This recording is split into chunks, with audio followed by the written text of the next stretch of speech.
Então, dando sequência, pessoal, aqui está a nossa coluna vertebral. Então, dando sequência, nosso sistema esquelético, né, por partes.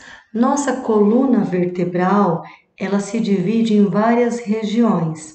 Então, nós temos 7 primeiras vértebras cervicais. Então, quando a gente fala assim da cervical, a gente põe a mão aonde? No pescoço. Então, nós temos 7 vértebras cervicais. Descendo, nós temos a região do nosso tórax, né?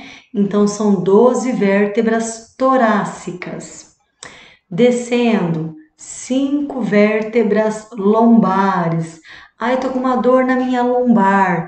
A gente põe a mão na nossa região da lombar, né? Direciona para essas 5 vértebras lombares.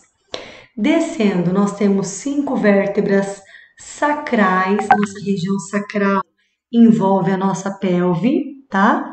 E descendo mais um pouco, nós temos 4 vértebras coxígeas, tá? A gente costuma dizer que quando a gente é criança, nós temos realmente como dividir essas 4 vértebras, são bem separadas uma das outras. Mas à medida que a gente vai ficando, né, vai envelhecendo, essas vértebras elas se juntam, tá? Se consolidam e acaba ficando um osso só. Tudo bem? Então, aqui é outra visão para vocês entenderem, né? 7 vértebras cervicais, 12 vértebras torácicas, 5 vértebras lombares, na região da lombar, 5 vértebras sacrais e a coxígea, que é a parte do nosso cóccix.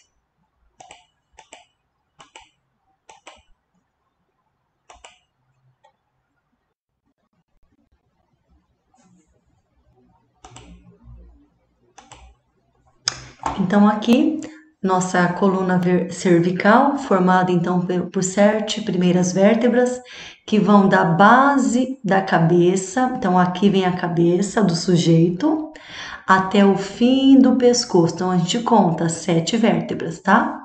Olha que interessante. São as vértebras com um formato menor e que permitem uma maior liberdade de movimento da cabeça e do pescoço. Então, esse movimento de você virar a cabeça para o lado direito e virar para o lado esquerdo, quem possibilita é a nossa coluna cervical, tudo bem? Então, ó, virem o pescoço de vocês para um lado, para um outro. Quem permanece, quem nos dá esse movimento é a coluna cervical, tá bom? A torácica já é formada por 12 vértebras, que vai desde a base do pescoço até as últimas costelas. Ela já tem então um tamanho já intermediário e permitem os movimentos do tórax e da porção superior das costas. Permite então rotação, então você virar do lado direito para o esquerdo, tá? E flexão lateral, você virar com o corpo para um lado, para o outro. Então eu peço para vocês fazerem a mesma coisa, ó. Vira o seu tórax para o lado direito e vira para o lado esquerdo, da mesma forma. A coluna lombar, ela já é formada por 5 vértebras seguintes e vão da última costela até a cintura pélvica, que é a nossa região onde nós temos o maior peso, né, que nos comporta e nos mantém em pé. Então, concorda, olha, que ela permite, olha lá, descarga de peso e são importantes para o movimento da porção inferior das costas. E é claro, ó, vocês estão vendo que as vértebras, elas são maiores e mais pesadas para permitir, né, elas são uma base para a gente, né, se manter em pé, tudo bem? E elas, ó, permitem flexão e extensão, só que pouca flexão lateral e pouca rotação. Realmente, né, a nossa região lombar, a gente não tem tanta flexibilidade, ok? A região da sacra, né, região sacral, são as próximas 5 vértebras. Nos adultos são fundidas, como eu comentei, né? Quando a gente é criança, elas são bem separadinhas. Mas quando a gente vai ficando mais velho, elas ficam mais achatadas e acabam se fundindo, tá? Formando um triângulo que se articulam com a pelve, resultando no ponto de estabilidade da pelve. Observação: A nossa última vértebra lombar e a região sacral, ela é chamada de articulação lombosacra, tá? Essa articulação realmente, quando a gente faz alguns movimentos muito rápidos, né, em casa, domésticos, a gente acaba hiperestendendo, né, e causando uma pequena lesão, que a gente, né, fica toda dura lá e não consegue levantar mais. E nossa região do cóccix, que são as últimas 4 vértebras, que também se fundem junto com a base do sacro. Então, o famoso o osso do cóccix, né? Então, o adulto tem o osso do cóccix todo juntinho. As vértebras se uniram em um osso só. Vale lembrar que cada vértebra é separada uma das outras pelos discos intervertebrais. Olha aqui, então é como se fosse uma geleinha, né, entre um osso, uma vértebra e o outro osso.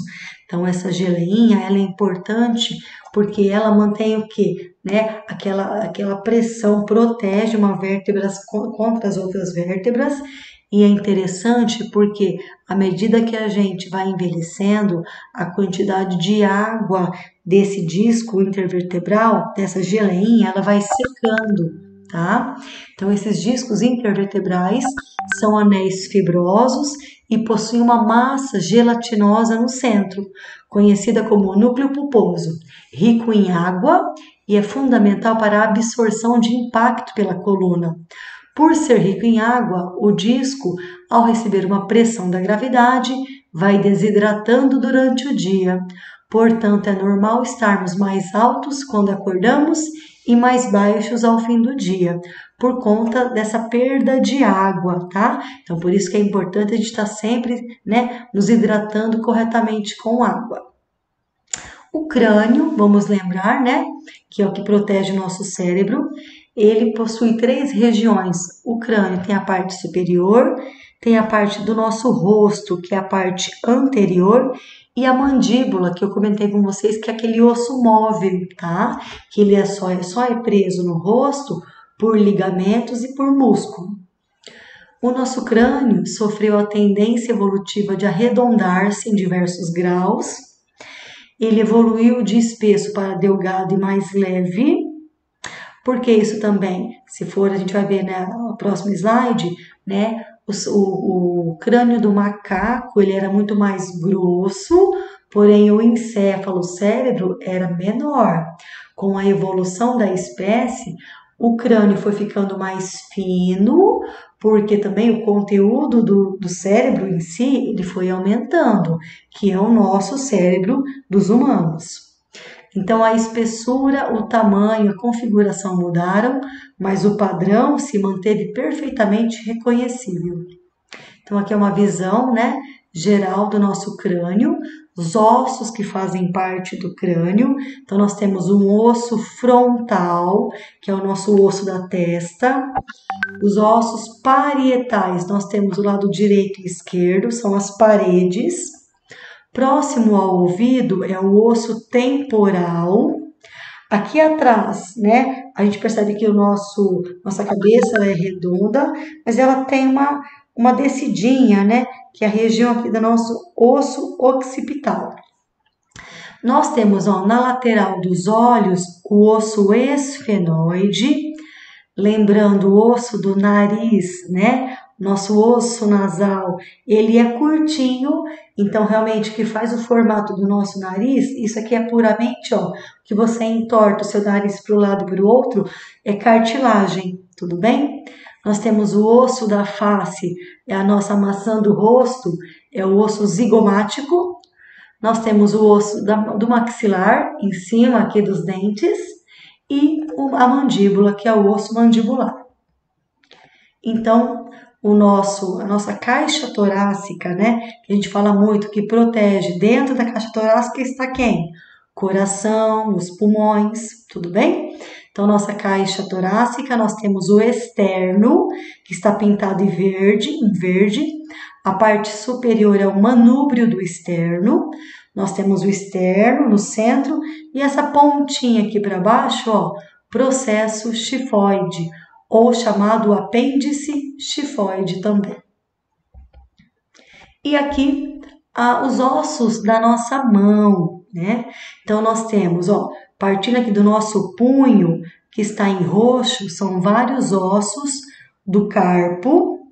Nós temos os outros ossos de amarelo do metacarpo. E sim, ó, o verde, o azul claro e o vermelhinho são os ossos dos nossos dedos. Então, se vocês repararem, ó, o nosso dedo anelar, né? Os 5 dedos, com exceção do nosso polegar, do nosso dedão, né? Nós temos somente o dedão, tem 2 falanges, olha lá, vermelho e verde. Deu para entender? Então, aqui no caso, essa falange é a falange distal, porque está distante do corpo. E a parte verde é a falange, né, proximal, está próxima ao corpo. Então, os outros dedos, nós temos 3 falanges. Essa vermelhinha é a falange distal, está longe do meu corpo. Do meio, ó, tá vendo? Ela é média ou falange mediana e está em verde a falange proximal. Por que proximal? Está próximo do meu corpo, tudo bem? E aí, quando a gente fala de mãos, eu acho que eu já comentei com vocês na aula, né? Os ossos das mãos, né? A gente fala os dedos das mãos, se chamam quirodáctilo, né? Então, partindo da nossa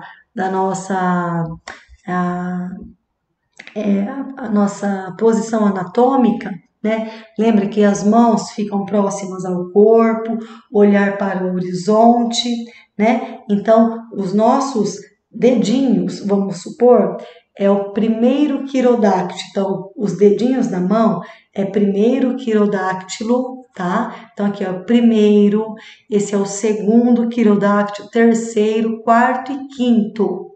Tudo bem? Quirodáctilos, que são os dedos das mãos. O braço, então, ele é formado por um osso só, que eu já comentei, né? É o húmero.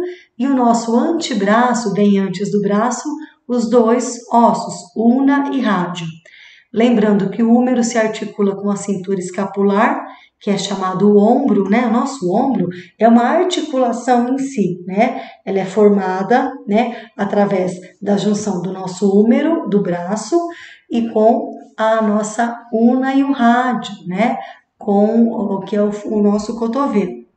A una e o rádio já se articulam com a mão, que é a nossa região do pulso, que é uma articulação também. Então, aqui, outra visão, né? Nosso membro superior, nós temos o nosso braço, o osso húmero, o nosso antebraço, 2 ossos, olha lá, o rádio e a una, ok? E depois nós temos, né, os ossos do carpo, que é a região do nosso punho, os ossos do metacarpo e as falanges, ok? Que são os ossinhos dos dedos. As junturas ou articulações são estruturas que servem para unir 2 ou mais ossos, né? Para formar aquela manivela que você faz a movimentação.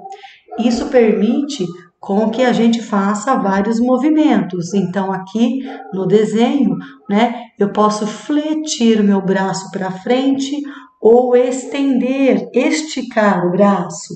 Como a minha perna também, eu posso fletir a perna e estender a perna.